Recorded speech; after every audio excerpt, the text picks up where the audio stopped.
guys, today I'm going to review the $6 Million Man episode, The Day the Robot.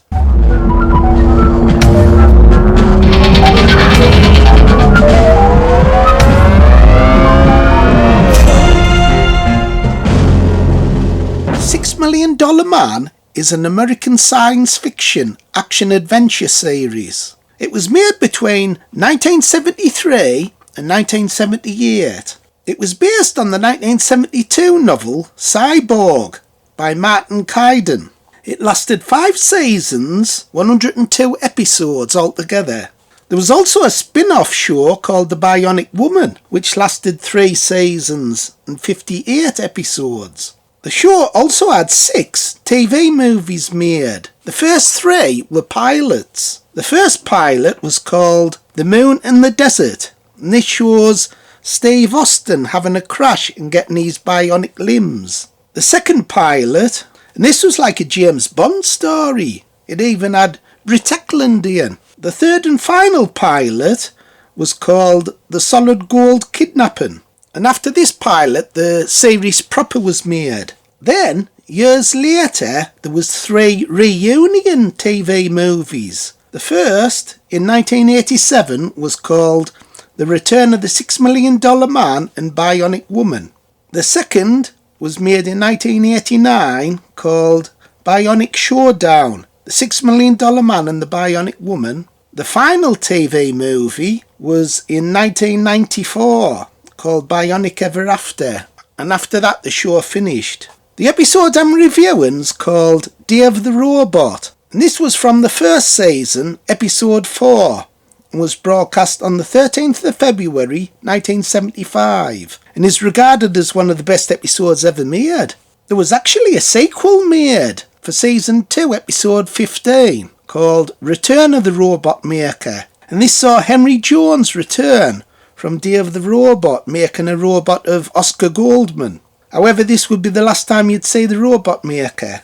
The robot in the episode, and similar robots in later episodes, would be the inspiration for an action figure of the $6 Million Man toy release around 1976. The figure would be named Maskatron, although this name was never used in the series. The figure had a circuit board face similar to the robot in the episode. It also came with 3 interchangeable masks designed to look like Steve Austin, Oscar Goldman, and one loosely based on John Saxon's face, although the face had green eyes and more hair. Day the Robot was directed by Leslie H. Martinson. Writers was Del Reisman and Harold Livingston. Music by Oliver Nelson. The episode stars Lee Majors, Richard Anderson, John Saxon and Henry Jones. So before I start the review, I want to show off my new t-shirt. Yeah! Super Phil! Subscribe! Yeah!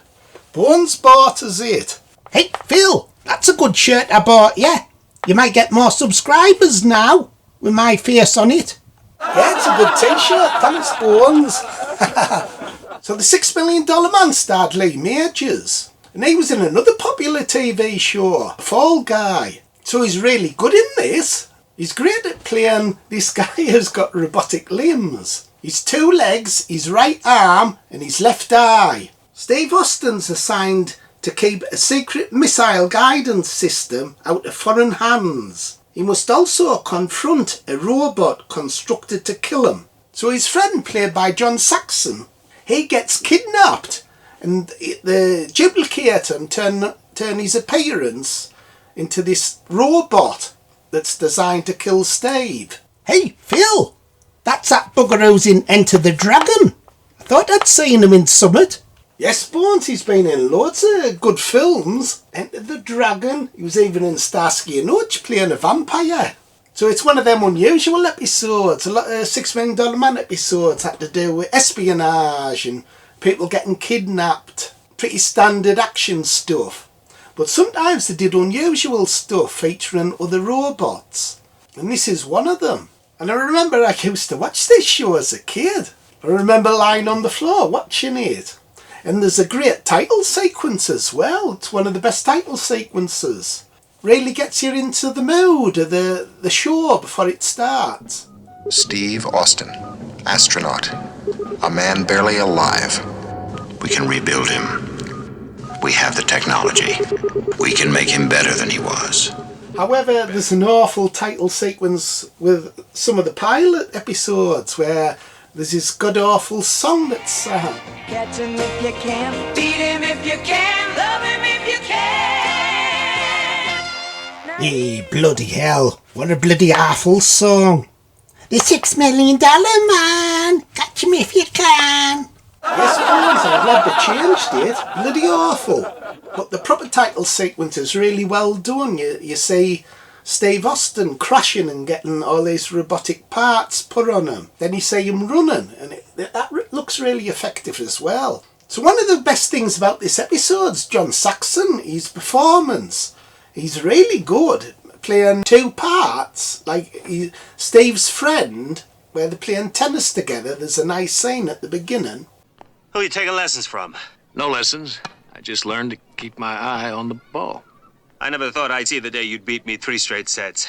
And then when he gets captured and replaced with this robot that looks exactly like him, his performance is different. It's like, obviously it's more robotic, and he's staring in front of him. He's making these subtle, silly mistakes that Steve's picking up on when they're sharing a car together. Brilliant scene that, when Steve's getting suspicious of him, but he can't put his finger on what's wrong. Anything you say, Steve. You know, I checked every face at that station. No one seemed interested in us, but, well, I guess my antennae are always out. Your what? My antennae. Seems like I'm always picking up signals. I didn't know you had antennae. Then finally, at the end of the episode, there's this big long fight between them. And it's done in the traditional $6 million man type of action, where it's done in slow motion. And it's a really effective use of slow motion. Sounds a bit silly watching two men fighting in slow motion, but it's well done. And the robot, it has these strange sound effects as well, like a growling sort of noise. There's a scene where it hurts Steve because only one of his arms is robotic, the other one's normal, and he gets hit on the normal arm. So you think Steve's going to lose because he's fighting someone who's totally robotic. And there's a great scene at the end where the robot's about to jump for the kill, but Steve gets this pole and lifts it up, and the robot goes through it. That was a great way to end the fight.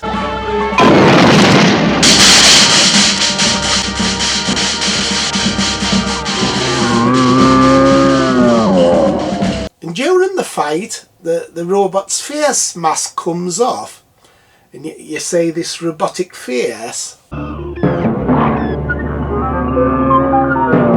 That looks really eerie. They do things like that, like in other shows, like Doctor Who, Android Invasion. That uses the mask coming off and a robotic face underneath. And to end the episode, there's a nice little scene where Steve goes back to the tennis court at the beginning, and he sees his friend sat there, but he can't remember what happened because his memory was wiped of the events leading up to the kidnapping. And I thought that was a nice little touch to end the episode. I've been wandering around for I don't know how long. All I can remember is I got a date to play a game of tennis with somebody. You did. It was with me. So overall, I thought it was probably one of my favourite episodes of this TV show. There's a great performance by John Saxon, and I love the robot fight at the end between them both. It's quite a long scene. The only faults with the TV show is there's not enough weird episodes like this one. Sometimes there's a lot of padding as well, and it can be slow moving some episodes. But I still love the TV show. I think it's down to nostalgia. Loving something when you're a kid, you don't take your rose tinted specs off.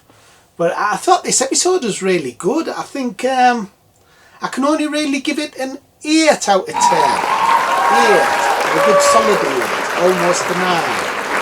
What do you think, Bones? Do you like it? I thought it was slow as hell, Phil. Load of bloody old rubbish. The bionic woman's better. I'd give her a good bloody bionic shaggin'. Okay, everybody. Bye. Like, subscribe and share. Bye. Bye.